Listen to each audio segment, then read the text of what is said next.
Welcome to Technocracy News. I am Logan House, your co-host, joined with Patrick Wood of Technocracy.news. Today we have, Trump family is jockeying to replace the dollar globally as their wealth soars.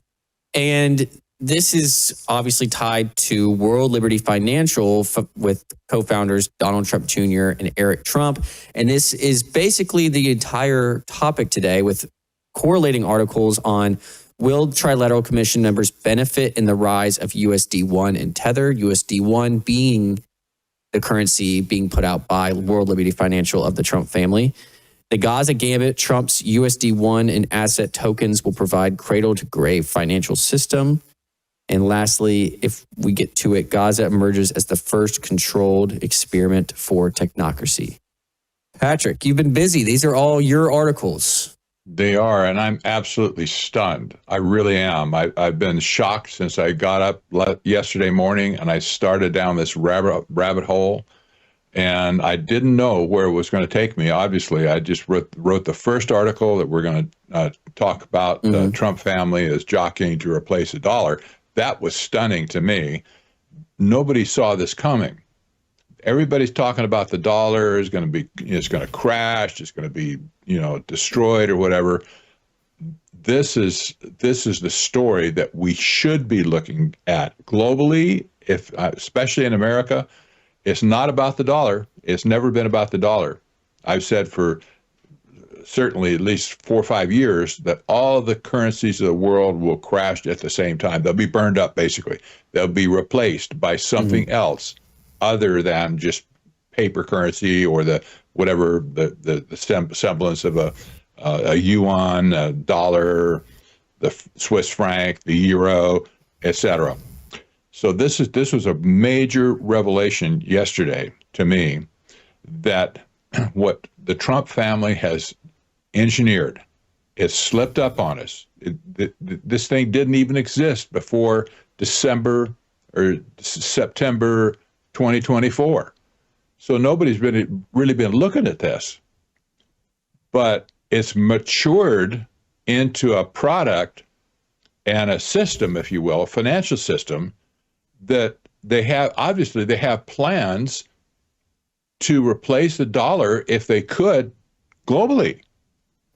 And holy mackerel, starting from scratch, at this point, Trump and his family have amassed at least $13 billion since the inauguration. Just think about that. You talk about accelerationism. Yeah. How do you go from 0 to 13 billion? I don't get that. I'd like to figure that out. We could do some great things, could we? If we could just somehow $13 billion. Well, it's just incredible. Yeah, it is. And the heart of this is that they're created what they're calling USD1, also marketed as the truth dollar, right? And yes. This is a tokenized digital currency. And in addition to that, they also have a tokenization platform where they can tokenize property, real estate, land, buildings, assets into this currency, correct? That's exactly right. You might remember all the times that I've talked about an asset-based economic system based on tokenization. Well, this is it. And nobody saw this coming either with USD1, but the tokenization part of it, of assets, only emerged just last November. This wasn't on the drawing board initially. I'm sure it wasn't in their mind, but they released the new part of the platform that will tokenize assets directly. So they have the payment system and they have the token system, right? Yeah. In other words, the tokenization of assets. And it'll be interchangeable so that all the value of, for instance, and we're going to talk about Gaza in particular. Gaza has just been, wiped to the ground, and they're coming in and they're going to tokenize the whole country or the whole area. And so the tokens will lift the wealth out of the land, and the buildings that go there, they'll be tokenized as well. The revenue streams will be tokenized as well, like rental and whatever. The people who will, I guess, the commercial companies that come in and rent space, and all the rental income will be tokenized as well. Then all that massive amount of tokens will be sold all around the world to anybody who has cash to cough it up. If they want to be a part of the Gaza experience, maybe they're in China, maybe they're in the Mideast, maybe they're maybe Turkey, maybe China, I don't know, Russia, they might even want it. But the idea, well, certainly BlackRock will want to get a piece of it for sure. Mm-hmm. But this is asset spread far and wide for ownership, and the control over those assets will belong to the architects of the system in the first place. In other words, who will control those assets, the monetary policy? Well, it'll be Trump and his family. Pure and simple. Yeah, and this is also the company that we've done a story on in the past, where the U.S. or the UAE National Security Advisor Sheikh Tahnoon bin Zayed Al, however you say his name, he's dubbed the Spy Sheikh. That's right. We call him the Spy Sheikh. That's what they called him. Yeah, and he invested $500 million via his firm for 49% stake at the holdco level. So they have this very structured out, right? Different entities owning different parts, or because he doesn't own 49% of the whole thing, correct? Well, this is what financial people call a layered investment strategy. Mm-hmm. They have multiple companies that they're looking into the system. One company does this, another company does this. Then you have the World Liberty Financial Company. This kind of that's the object of all this other investment, right? So the Spy Sheikh swooped in with $500 million. And his firm was Ariam, investment. And so he bought a stake in Holdco, HOLDCO. Mm-hmm. That's the holding company that manages World Liberty Financial. This is complicated. I understand that. But at this point, there was other people who have had other part of that money, and it was basically Witkoff linked entities. So if you add everything up, it seems on the surface of it, it seems like there's too much equity being, it's over 100%. Mm-hmm. You can't do that. There was a movie about that once upon a time where people sold shares in a movie, and it ends up like 180%. A lot of people really ticked off. But what this represents is a separate equity tranches across dilution rounds. That's the phrase. Mm-hmm. Rather than a single fixed ownership fee. So there's different entities, right, going into this one system, and different people are investing for different percentages in these different entities, not one. But it's all the same. But it's all the same thing. It's all the same thing. Yeah. I know it should be one separate company, and they do everything, but they don't. That's not the way this thing's structured. And interestingly, the Trump family holds enough equity in Holdco where they will always be on top as far as managing the affairs of World Liberty Financial, right? Mm-hmm. This is a technique, I'm sure, that they picked up from people like Mark Zuckerberg and Peter Thiel. Their financial structures of their company guarantees them that they will always be on top of anything, that they can veto anything, they can make anything to happen that they want to do, and so they're absolute lord and masters over their companies. This is now a common technique, I think, in Silicon Valley. By the way, when a startup company starts and they get rich, then all of a sudden you find out, well, they've sold a bunch of shares, they've diluted their investment, so they have, maybe they only have a 10% of the company and their possession, but because they've structured it correctly, they still have voting power over everything that the company does. Does that make sense? Sort of? Yes, it does. It does. And I was going to move on to this as well, that this has already been kind of implemented internationally. It says here in the article on January 14th, 2026, WLF, World Liberty Financial, signed a strategic agreement with the government of Pakistan via SS Financial Technologies to integrate USD1 into Pakistan's regulated digital payment architecture for cross-border payments. So they're already making large strides with USD1. This was stunning to me as well. I didn't see this passing through the news feed. Maybe it didn't. I don't know. But here it is. Clearly, we know now that it's there. But this was just signed on January 14th. That's only 3 weeks ago, 4 weeks ago. So it is really new. But here's a major country, Pakistan, who has been invaded with this USD scheme, if you will. Mm-hmm. And at that point, they were talking about cross-border payments, but the asset tokenization is going to come into play as well at some point, for sure. Yeah, well, we have to go to break, but when we come back, we have three more articles on this, and we'll get farther into it and dive deeper. We'll be right back.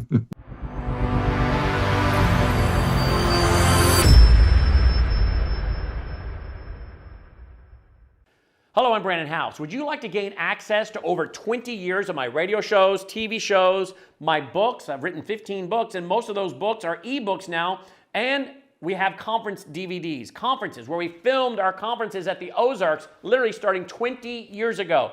It's all available in our archived vault. All you have to do is go to worldviewtube.com/vault, worldviewtube.com/vault, and for a reasonable monthly fee, you gain access to over 20 years of Christian worldview programming, news, information, books, documentaries, and a powerful search engine. And folks, it's a great way not only to educate yourself, equip yourself, but it's a big way that you can help fund our continuation as a broadcast network. Please check it out. worldviewtube.com/vault, worldviewtube.com/vault, and help us continue pushing out a Christian worldview.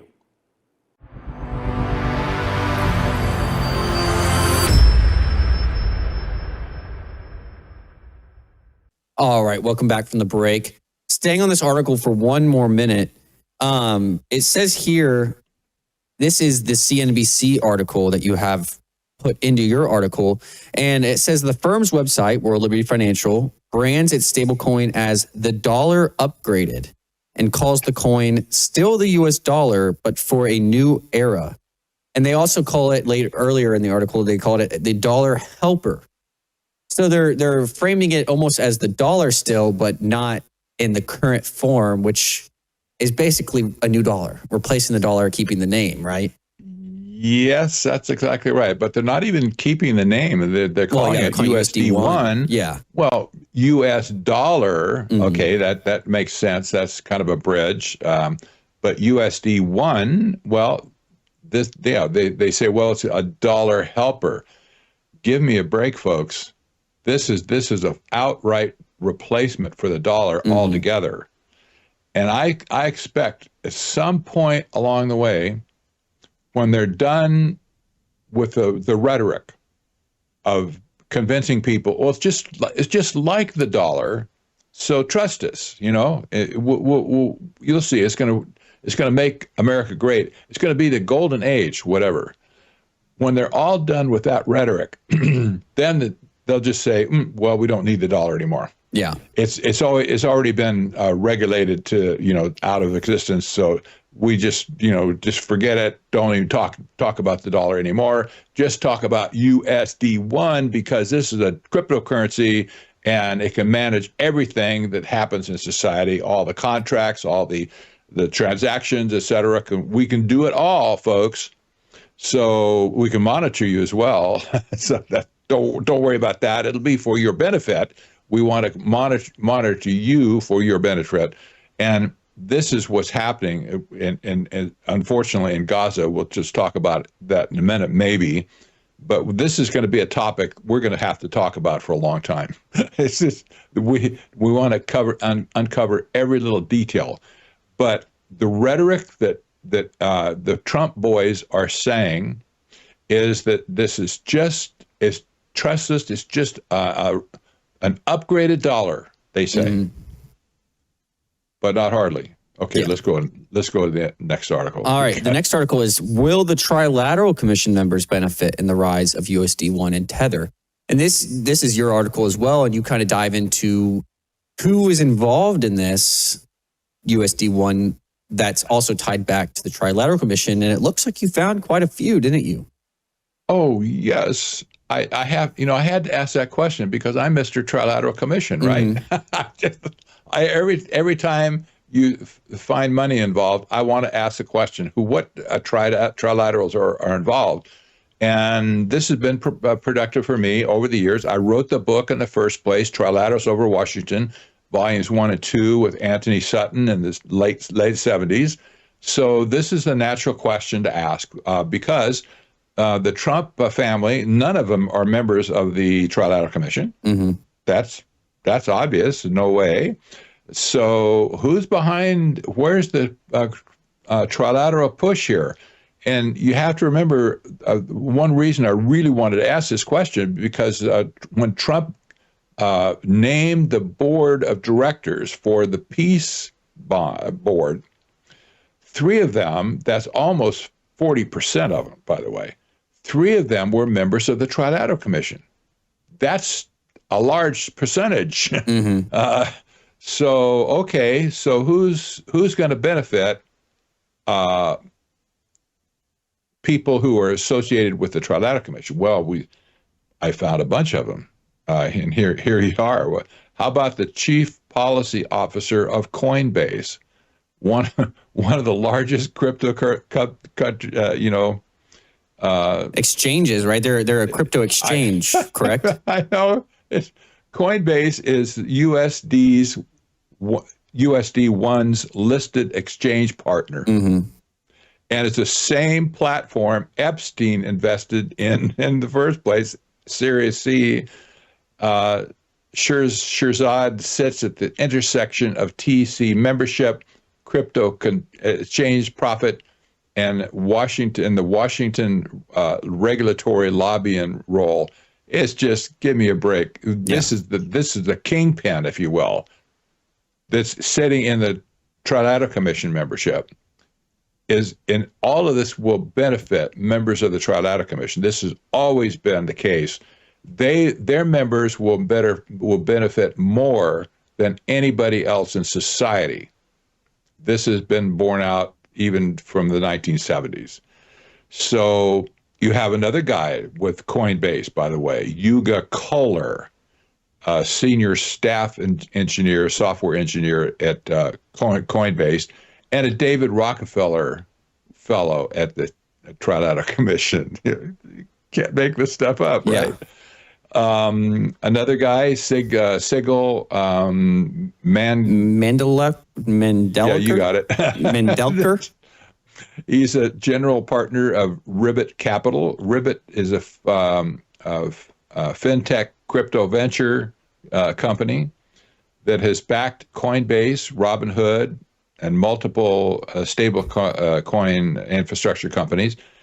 As former Undersecretary of the Treasury for Terrorism and Financial Intelligence, this guy is uniquely bridges sanctions enforcement world that USD critics say the stable coin circumvents. Aha! There we have the escaping of regulation. And then we go on with people like Larry Fink, the chairman and CEO of BlackRock, the largest financial company in the world. He's a member. He's also a member of the World Economic Forum. Now he's a co-leader of the WEF.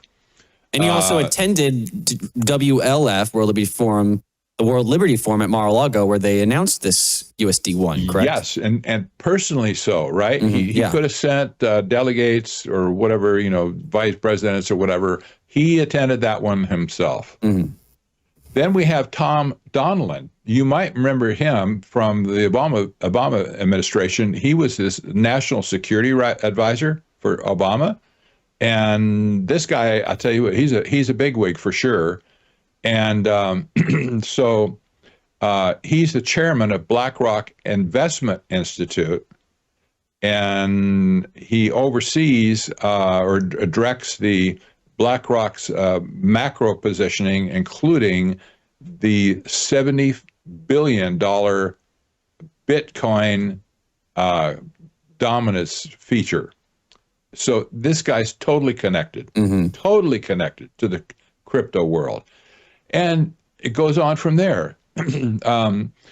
People at Goldman Sachs, Jared Cohen, Scott Kleinman, the KKR network, David, but I always call Petraeus? him David Petraeus, but is really Pete Petraeus, not Betraeus. And there are three people from his network, and then you have the choke point position class, not the president of the Dutch Central Bank and chair of the Financial Stability Board. This is the organization that could nix USD1 or not. And then all these other people, like the president of the World Bank, the governor of the National Bank of Romania, the governor of the National Bank in Denmark, and the list goes on. So we see that the Trilateral Commission is really embedded in this whole thing. Yeah, they're behind the scenes, and we have to remember that. The premier currently, he may be in trouble, but the premier of UK is Keir Starmer, a member of the Trilateral Commission. And you also have the premier in Canada. He's also a member. So these people are milling around for sure. Yeah. I personally think that they've come out, they've come back to harvest the crop, if you will, that they planted in the 70s. And they're back to get their fruit, if you will. And they're also embedded in the peace board, which is kind of the next story, right? The Gaza gambit. Trump's USD1 and asset tokens will provide cradle-to-grave financial system. And in Jared Kushner's plan for, all the great buildings and resorts and everything that they're going to do with Gaza, there's also something in there about a currency. And it's not going to be a Palestinian currency or a Gaza currency, right? It's going to be a digital currency with asset tokenization, which lines up directly with what USD1 is creating, right? Yeah, that's exactly right. And remember, USD1 is chaired by Donald Trump. He has autonomous control over everything that happens with USD1. That he set it up that way. He has autonomous control over the Board of Peace. He set that up as well. He's the sole dictator of the whole thing. So now the Board of Peace, constituted by Trump and his allies at that point, members of the Trilateral Commission as well, they've made an architecture plan. We'll talk about this next week, but they have this architecture plan, just exactly how Gaza will be set up, and they'll provide the financing, the system, the tokenization system as well. This is stunning to me. absolutely stunning. This was all there, I'm sure, before I spotted it, but now that we've spotted it, we're going to talk about it for a long time coming. Yeah, and it fits perfectly with what they need, right? The USD1. Yes. It's almost like they built it on purpose for implementing it, and it's going to go farther than just Gaza, right? But they're going to. It's already in Pakistan. Yeah, it's already in Pakistan. Already has it. Yeah. So, holy mackerel! Pakistan is a big country, right? Mm-hmm. So, yeah, you'll see other companies or countries around the world. I'm sure they're gonna get into it as well. Well, there's a lot more we could go into this. We have another article as well that we're going to keep that we'll get into later. But you're going to be on with my dad, Brandon, tonight and go deeper into this. So if anyone is interested and wants to catch up and learn more, just tune in tonight at 7:30 Central on Brandon House Live. Till then, take care.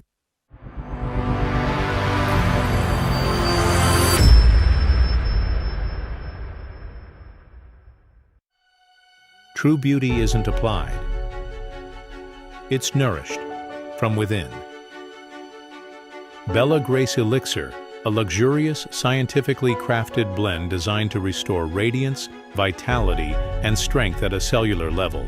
At the heart of Bella Grace Elixir lies cat's claw, a powerful herb from the Amazon known for its ability to control inflammation and protect collagen. With Verisol collagen peptides, it goes beyond the surface, stimulating your body's natural collagen production to reduce fine lines, improve skin elasticity, and promote real, visible change. Bella Grace Elixir doesn't stop at collagen.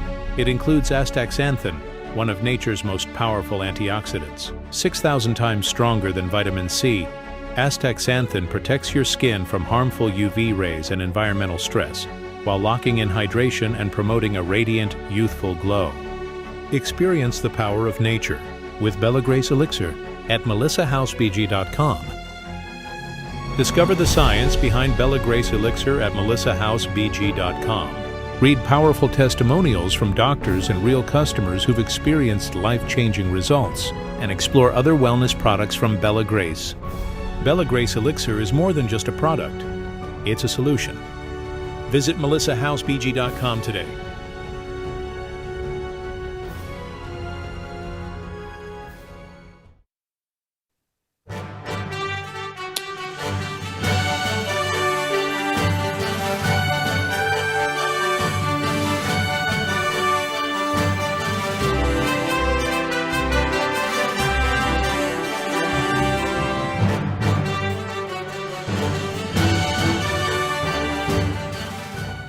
Welcome to Worldview Tube's Washington Report on this February 26th, 2026. I'm joined by Jim Path of theconservativecaucus.com. Jim, a lot going on in Washington today. I think main topic today might be the SAVE Act, which we have talked about, or the Save America Act, which we've talked about a lot recently, and the fact that we are